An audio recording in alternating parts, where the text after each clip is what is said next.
In the next hour, inside the mines. By the time I was 13 or 14, all the girls in my class were getting married, and they're getting married to people that are 30 or older. The indoctrination. Ladies, build up your husband by being submissive.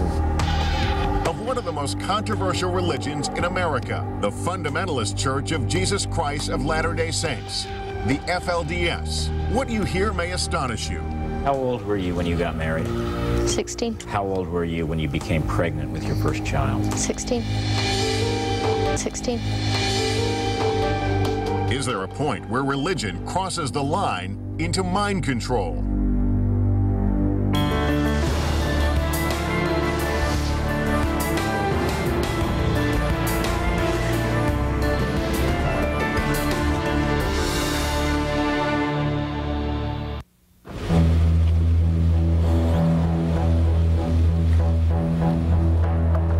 On April 3rd, 2008, the state of Texas stormed the El Dorado compound of the FLDS, the Fundamentalist Church of Jesus Christ of Latter-day Saints, with armored tanks and guns drawn, and began removing children who live there. They brought in machine guns, assisted with air power and snipers.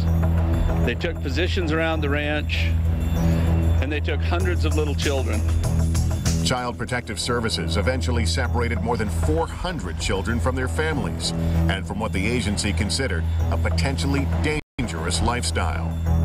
This is about children who are at imminent risk of harm, children that we believe have been abused or neglected. These little children have been terrorized. The FLDS denied the allegations and insisted their religious freedom was being trampled by the state of Texas. What the state is really saying is that they want to attack this whole lifestyle as abusive. The group readily admits it encourages men to take multiple wives, but the question for Texas authorities doesn't seem to be about enforcing polygamy laws. At the heart of the controversy is the age of the brides. What's being alleged is that adult men are marrying and having sex with underage girls. Some said to be as young as 14 years old. Some said to be close relatives. In the United States, we have an absolute right to believe anything you want. You cannot act on every religious belief that you have. And if one of them is statutory rape, marriage to an underage girl, or just general physical or sexual abuse, it's illegal. The FLDS doesn't deny there may be incidents of abuse, like in all parts of society, but they deny that it's systematic. By removing all of the children, by defining the household unit as the ranch rather than the family unit, I think that they've vastly overreached in terms of removing children from an environment.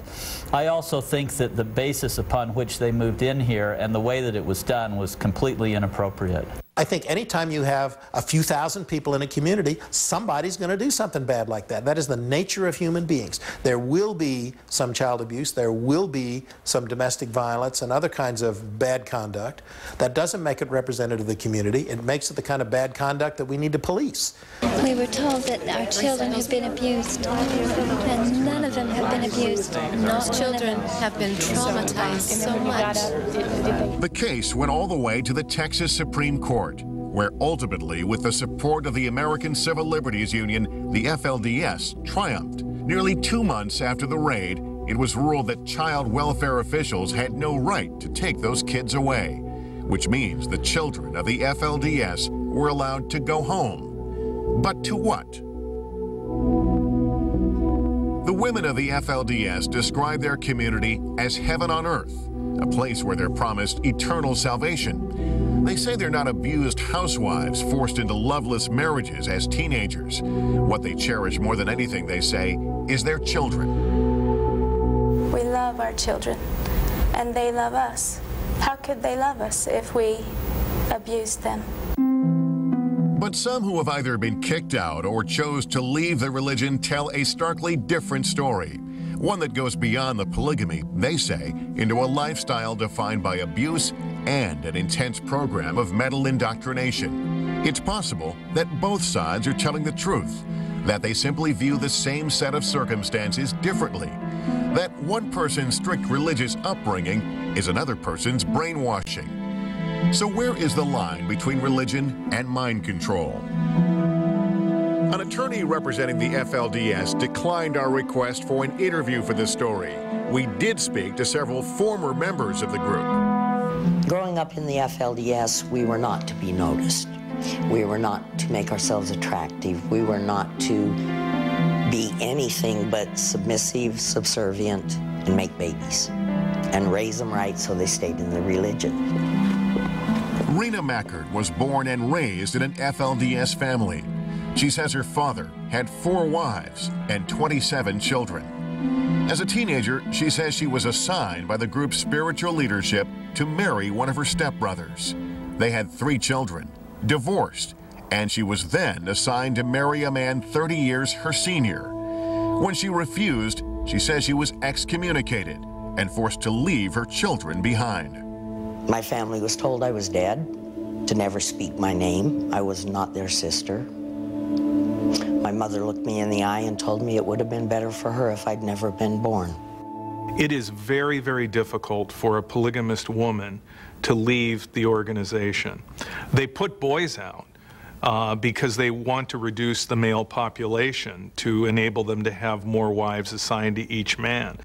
Rena fought hard to get her children back. 11 months later, she succeeded. Neither she nor her children ever returned to the FLDS.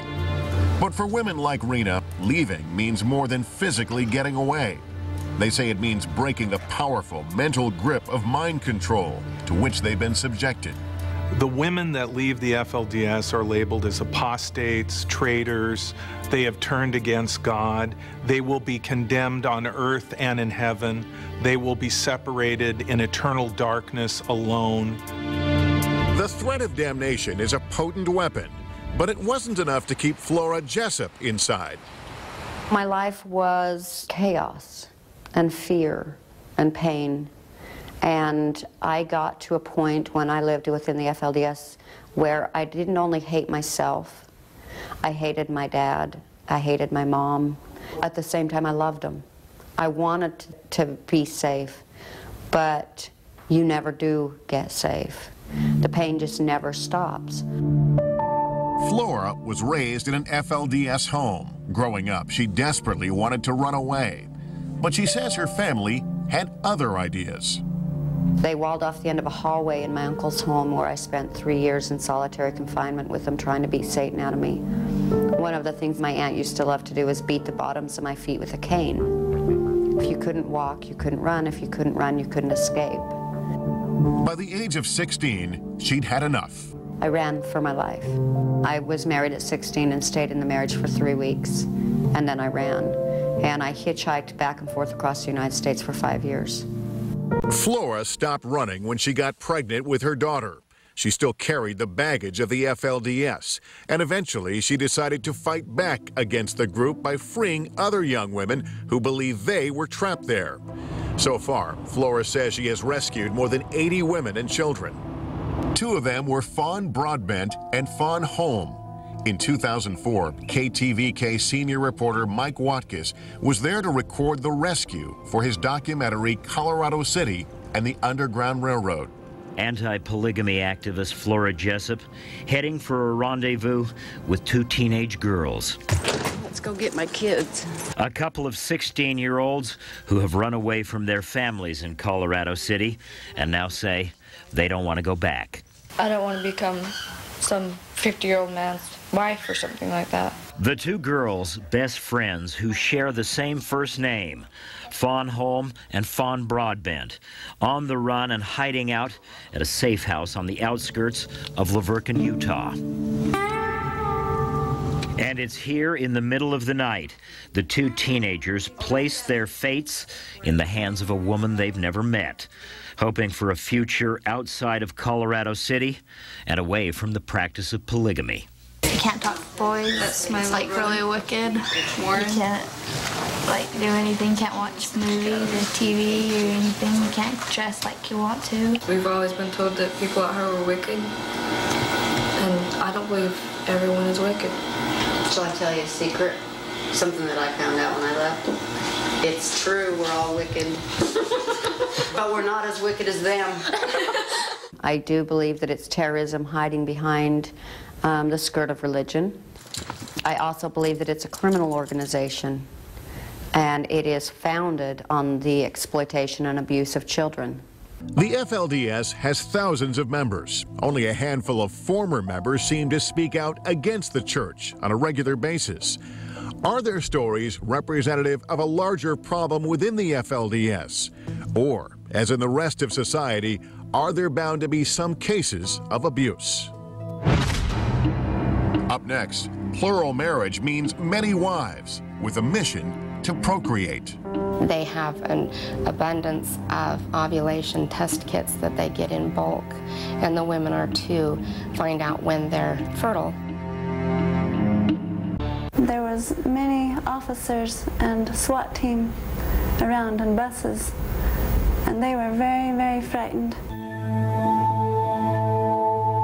Just what is the Fundamentalist Church of Jesus Christ of Latter-day Saints, the FLDS? What do they believe, and how do they pass those beliefs down from generation to generation?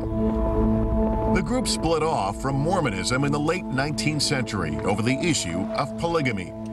Mormons renounce the practice. Fundamentalists believe the more wives a man takes, the closer he gets to God. FLDS members tend to live in isolated compounds like Colorado City on the Arizona-Utah border. The group was largely left alone for generations until 2003, when one of its members was convicted of bigamy and sexual abuse of a minor. That's when the group's self-proclaimed prophet, Warren Jeffs, bought more than 1,000 acres of land in Texas and began building a new home base. Law enforcement was starting to investigate much more seriously the activities in Colorado City and in Hilldale, where the faith is based, so he knew it wasn't necessarily safe. That's why he went underground. I believe his intention was to cherry pick the cream of the crop of the most faithful. I think he was just slowly trying to build his Zion, his kingdom. Warren took the most faithful and moved them down there. They are the ones who would never turn their backs and never betray him. He thought he would be much safer in Texas than in Utah or Arizona. The yearning for Zion Ranch is nearly 50 miles from the nearest city and is extremely secluded. According to former FLDS member Rena Mackert, that's no accident. The idea, she says, is to cut off information into and out of the compound. She says this isolation makes it easier to enforce strict adherence to FLDS doctrine and discourage any questioning about the group or its leaders. They control everything in everyone's lives.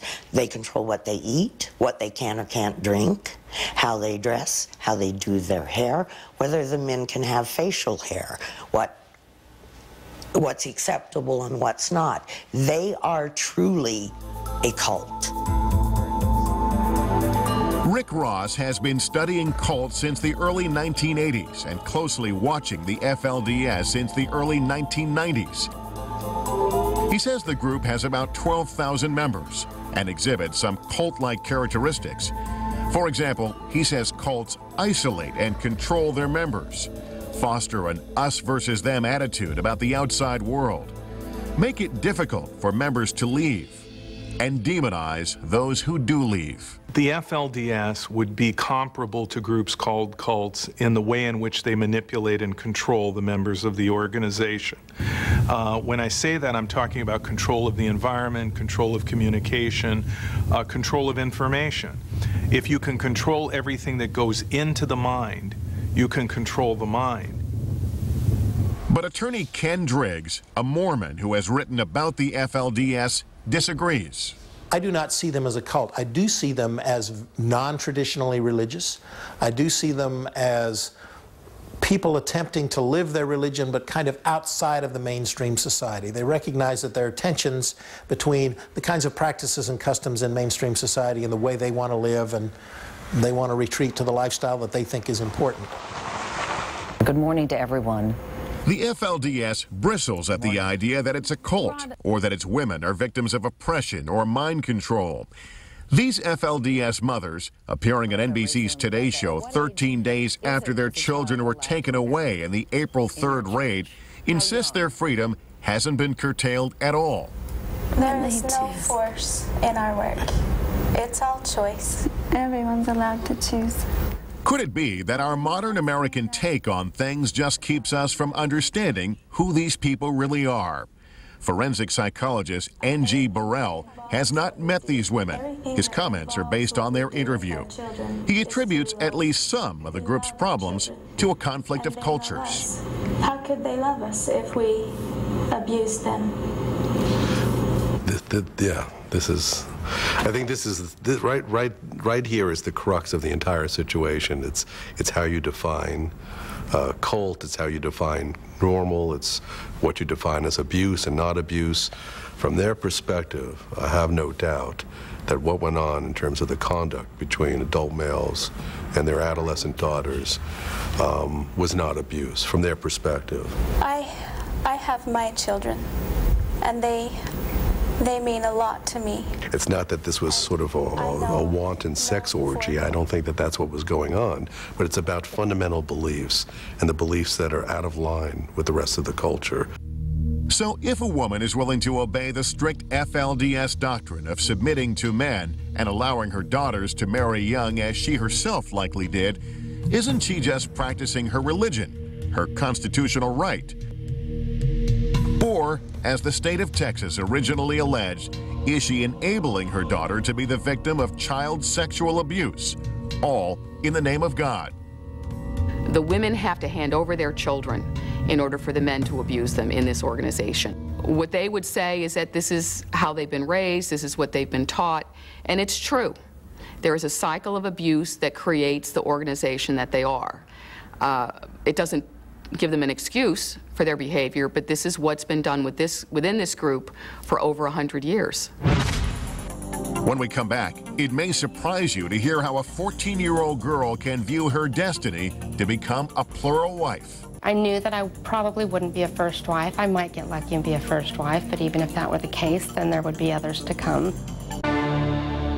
The music we listened to was priesthood music. The books that we read were sermons. A lot of our time we sat out under a big tree we had in our backyard sewing, you know, by hand, maybe some little doll dresses.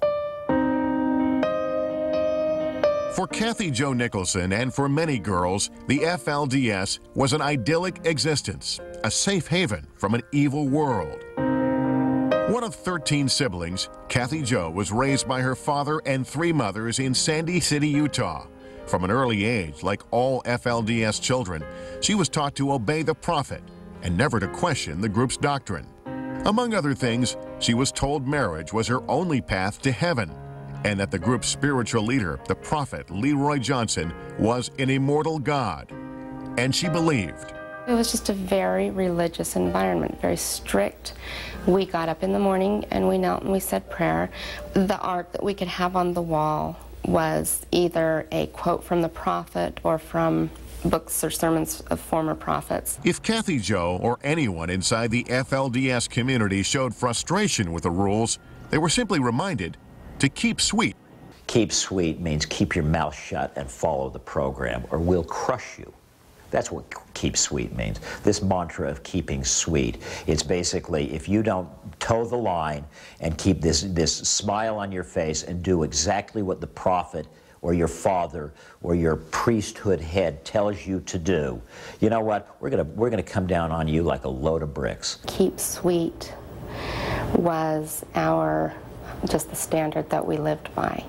It was a way to rein us back in, to snuff out any kind of emotions we may feel. Much was expected of the FLDS flock, but as this Warren Jeff sermon shows, most of the burden fell on the women. Many young men, when they receive their first wife, are just so untrained. And the woman, if she's not careful, will be overbearing and always ask permission for what she wants. And ladies, build up your husband by being submissive. That's how you will give your children the success. You will want your children to be obedient and submissive to righteous living. The woman's role in the FLDS is to serve her priesthood head, bear children. That's a huge part.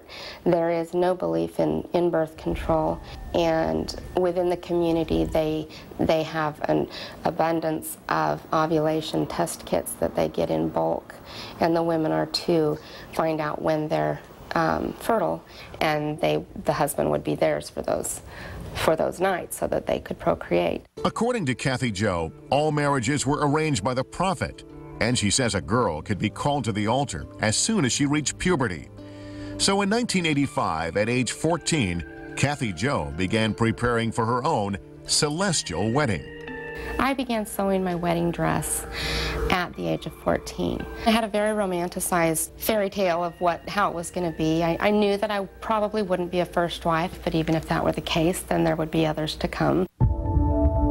As a teenager, Kathy Joe attended Alta Academy, an FLDS-only school, where then principal Warren Jeffs was a central figure. We just worshipped him. He could be very charismatic and very loving. There was even a period in my life when I thought that it would be a privilege to be one of his wives. Jeffs was so intent on developing young minds to eagerly follow FLDS teachings, Kathy Joe says they learned little else. We learned the basics, reading, writing, arithmetic. However, we didn't get a glimpse, not even a glimpse of world history or, science. Jeffs even taught his students that this never happened. It's one small step for man. Kathy Joe says FLDS doctrine held that God set aside the moon and the planets for the faithful in the afterlife. So the idea that NASA beat them to it was simply unacceptable. One giant leap for mankind. Kathy Joe believed Jeffs and continued making her wedding dress. But as she sewed, she began having serious doubts about plural marriage, the backbone of FLDS teachings. And I thought, wait a minute, what if I'm not happy? What if I can't have kids? What if my husband doesn't like me? And I just started to get terrified because I could be called at any moment. And I think that's probably part of the impetus behind me getting more rebellious so that no one would want me. Kathy Joe stopped keeping sweet and started acting out. Jeffs had no tolerance for those who strayed from his teachings, and his ever-watchful eye soon focused in on Kathy Joe. I had my little ways of maybe wearing my hair a little bit looser, sneaking a little makeup, and it caused disruption. He wanted people in that school to focus on priesthood matters. We were all young teens and raging hormones, and I wanted to be unique and cute. In 1986, Jeffs expelled Kathy Joe from school for passing a note to a boy. But she didn't really lose faith until the group's prophet, Leroy Johnson, died. When he died, I was 15, turning 16. We were told he would never die. We would be lifted up with him, and I felt so blessed. And it just really crumbled, and it just, it really was the end for me. Against everything she'd ever been taught, Kathy Joe began sharing her doubts with an FLDS man who was also questioning the faith. Within a year, in a break from the church, they got married without the blessing of the new prophet, Rulon Jeffs. Shortly after, they moved to California. There was no harrowing escape, just the courage to leave behind her family, her friends, and everything she'd ever known. Never once in my life have I considered going back. I missed my family, I missed my friends. I kept in touch with them for a long time. I also had a nagging fear at the back of my head that maybe they'd come get me. Like many who leave the FLDS, life on the outside was hard for Kathy Joe. She struggled with substance abuse and depression. She got divorced. The reason I began my substance abuse is because the emptiness was so vast. And as I started to get over the excitement of the newness, I was alone, all alone. It wasn't until Kathy Joe became a single mother that she stopped doing drugs. Today, 20 years after leaving the FLDS, she's happily remarried with 2 children. and she has a new perspective on her former life. What she once thought was a strict upbringing now seems much more sinister. The members of the FLDS are programmed, and they are brainwashed systematically, day in and day out. It's done by isolation, it's done by indoctrination, it's done by physical abuse, sexual abuse. In 2005, Kathy Jo founded Out of Polygamy, a not-for-profit organization that aims to educate the public about the FLDS. Don't mistake this for a religion. This is a group of people who have the power to abuse, and they are abusing. The FLDS denies systematically marrying off underage brides. Up next, one young woman's story. Ruth, how old were you when you got married?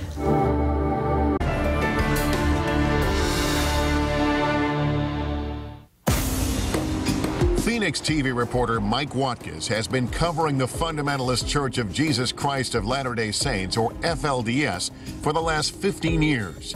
He's so outraged by the group and its alleged domination and oppression of women, he calls it America's Taliban. He even made a documentary about it on his own time and his own dime, Colorado City and the Underground Railroad. In it, he tells the story of baby-faced teenager Ruth Stubbs. At the age of 16, Ruth was given as a so-called plural wife to a 32-year-old polygamous man who already had 2 wives and nearly 20 children. A man by the name of Rodney Holm, a guy who also just happens to be a sworn officer on Colorado City's police force. Ruth, how old were you when you got married? 16. 16 years old. How old were you when you became pregnant with your first child? 16. 16. I've always thought that Ruth Stubbs is the Rosa Parks of this human rights revolution.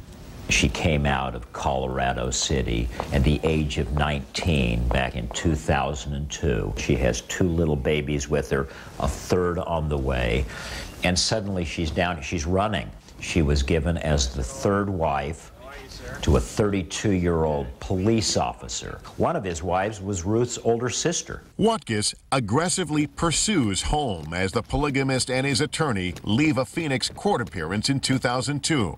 My name is Mike Watkins. I'm a reporter here in Phoenix. I know who you are, sir. Do you? Yeah. I'd like to ask you about this proceeding we just witnessed. Apparently you're married to 3 women. Now, Mr. Holm has gone to court to get access to his children. He's going to tell his story to a judge where decisions can be made. He doesn't want to make his children the subject of some kind of media circus. And with that, we're not going to say anything else today. My understanding is that you are a police officer. We're done for today, sir. Thank you.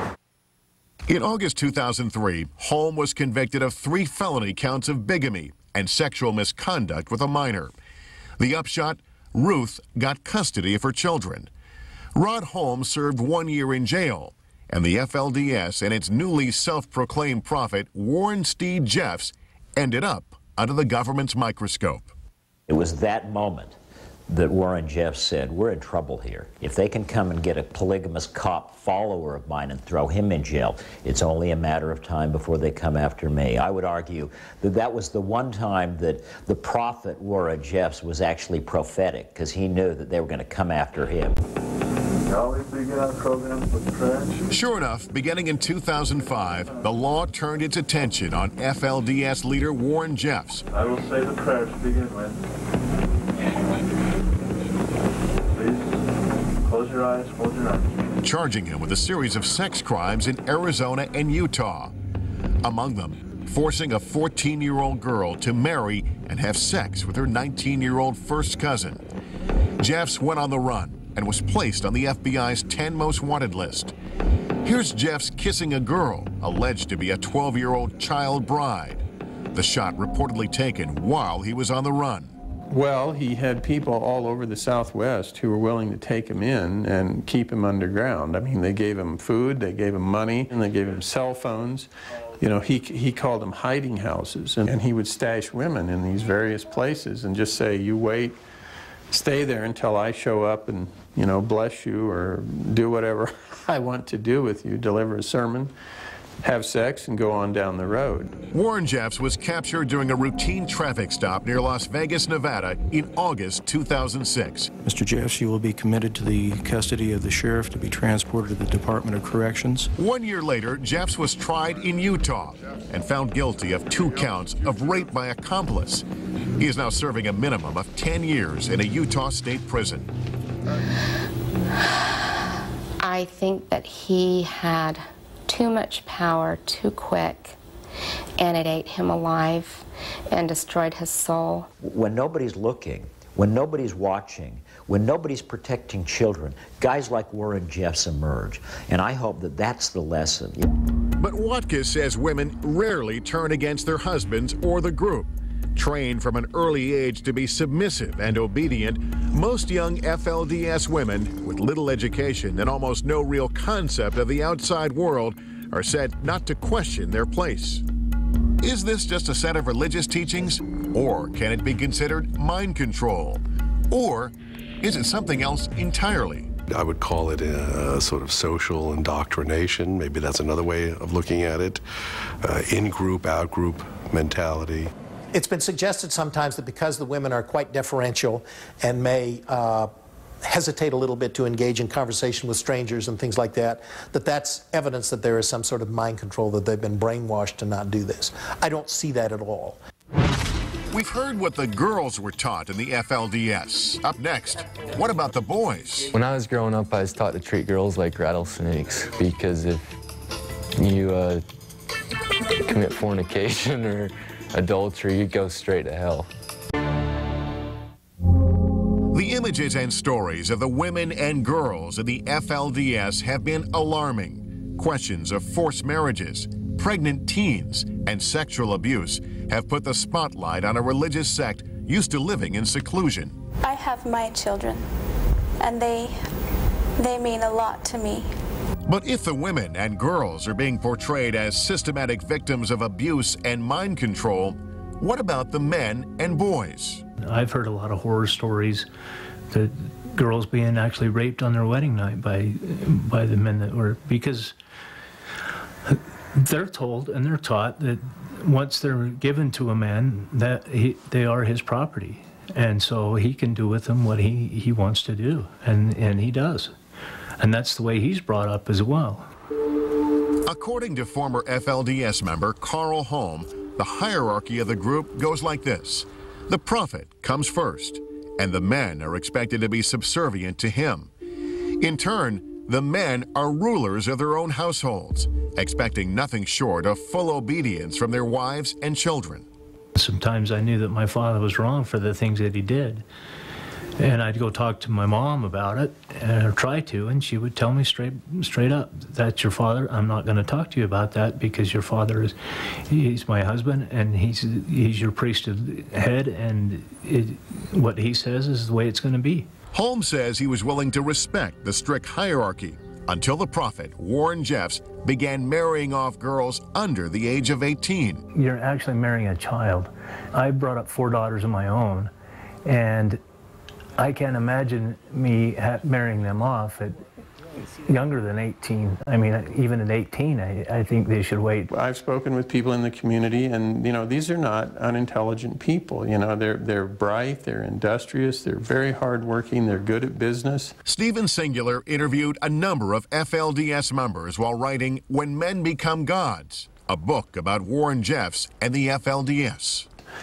But when it comes to that matter of controlling your soul, you know, controlling your destiny, your life here and your next life, they were trained to believe that this one individual, this prophet, held all the power and all the answers.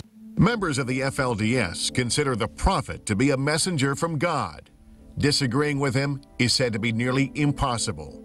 Any man who did go against the prophet or somehow displeased him could lose everything. He made 21 of the most prominent men in the community stand up, and as they stood there, he instantly excommunicated them from the church. He just threw them out, and, you know, you're gone, and your wives and families will go to other people. It's one thing to run afoul of the prophet and his teachings as a grown man, but in many cases, young boys have had their problems towing the FLDS line.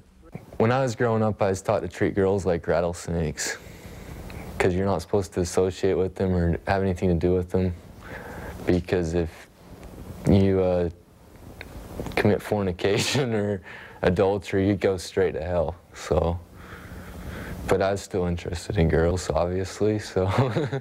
Simon Barlow grew up in Colorado City, Arizona, and went to Alta Academy during the tightly controlled reign of Warren Jeffs. Among the rules, no radio, no TV, no novels. They had a saying called pray and obey, so pretty much everybody's supposed to be submissive, and that's kind of the reason that the young boys get kicked out, is because they're boys and they ain't always going to do what they're told. According to Simon, independent thinkers got into trouble, while the obedient were promised wives and a chance at heaven. That's what he expected for himself, but that's not how it worked out. I grew up expecting to get married when I was probably 21, 22, but then by the time I was 13 or 14, all the girls in my class were getting married, and so that's when I started questioning whether I really wanted to be there or not, because these are friends and stuff, you know, that I knew, and they're getting married to people that are 30 or older. Simon left school after 8th grade and went to work at a dairy farm outside the community. That's where he began to drift away from Jeffs and FLDS teachings. He listened to the radio, went to movies, and stayed out late until he got caught. My stepdad asked me if I was going to quit going to the movies and doing bad stuff like that. I was like, oh, probably happen again. And then I said, as a matter of fact, I don't really want to go to church anymore either. And at that point, I guess, he decided that I would be a bad influence to my younger brothers. So he said, pack up all your stuff and get it out of the house by Monday, or it's going to be on the street. At age 17, Simon joined the ranks of the so-called Lost Boys, the name given to the group of underage boys who left or were kicked out of the FLDS. Imagine taking a 14 or 15-year-old kid and saying, here, you're on your own with nothing. You know, you didn't really have an education, you didn't have resources. And there are estimates of 1,000 of these boys leaving the community, ending up on the streets of St. George or Salt Lake or Las Vegas and having to fend for themselves. I mean, there are only so many women to go around in these situations, and every boy was a potential competitor with an older man. Just got rid of them. I mean, obviously there have been some of those kids. I don't think they are nearly the numbers that are sometimes held out. I don't think the issue is competition for brides. I've never seen it that way, partly because I have seen a lot of monogamous households who are intent on staying monogamous in that community. Like some other lost boys, with little family support and a newfound freedom, Simon says he abused drugs and ran afoul of the law. It took nearly 5 years for him to learn to set his own limits. In that time, he's come to see the FLDS in a whole new light. I really didn't think about it as brainwashing or mind control until after I left the community, and I didn't realize how weird it was, and the longer I've been away from there, the more messed up it seemed to me. Today, Simon wants what a lot of young men want: to go to college, find a good job, and get married. But there's one thing he isn't searching for. I don't think I'll ever join another religion, just because I don't think I'd ever believe it. I mean, there's always going to be people that are going to try and take advantage of you through religion. I will say the prayer to begin with. Up next, a former member fears for the children of the FLDS now that they're back home. What we've experienced in Utah and Arizona for so many years is being helped for a split second and then being returned back to the abuse. And that's even worse than if they never came in. We've had little children.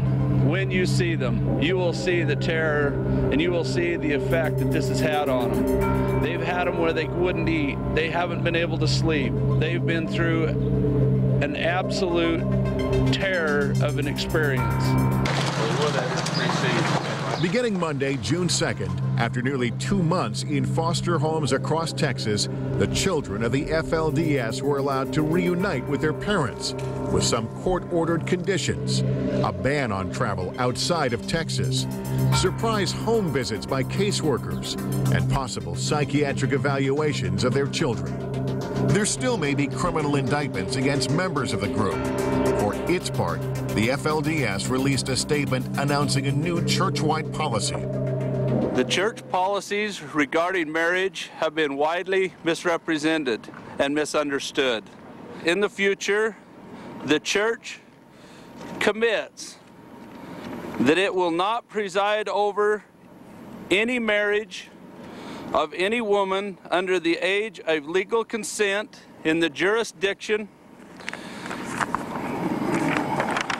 in which the marriage takes place.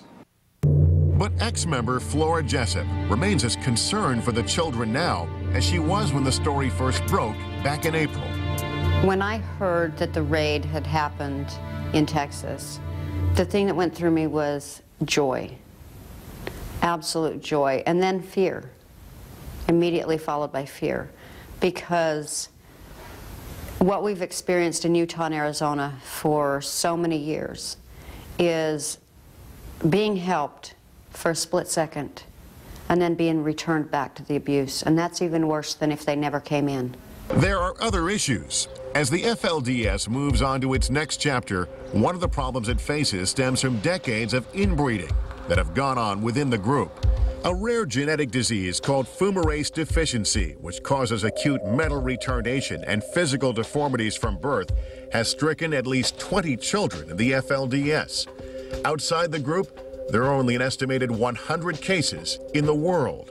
I think it's already well established that when you have a couple of clans and you inbreed for several generations, you know, you're going to have some genetic deficiencies and genetic problems. You hear the same names over and over again in polygamy: Jessups, Allred, Jeffs, and so on. The genetic pool that these people are operating within is so limited that they have diseases that reflect the intermarriage between these same families over generations. All of these issues surrounding how FLDS members live their lives and why they choose to live them that way bring it back to the basic question: is there a point when strict adherence to a set of religious beliefs begins to resemble mind control? There may never be a consensus. So where does all of that leave the FLDS? The question now is, will the government allow the system to continue regardless of who it hurts, or will this be the end of it? I'm still trying to get through the fog, and I'm very concerned about those children right now. That's first and foremost. They've recently bought more land in Colorado in order to maybe set up a new compound. They have several other compounds around the West, and I think they're going to be repopulated. I don't have any doubt that it will survive. It'll probably come out of this thing stronger than it has been in the past. The bad thing is I think they are going to be more reclusive. They are going to be driven more underground. It's going to take a couple of generations before they're going to be ready to trust the outside world and engage with the outside world again. For FLDS church elder Willie Jessup, it all comes down to what he sees as an unnecessary assault on his group and its religious freedom by the state of Texas. You know, they didn't find, and they'll never find, a justification to tear people in a community apart.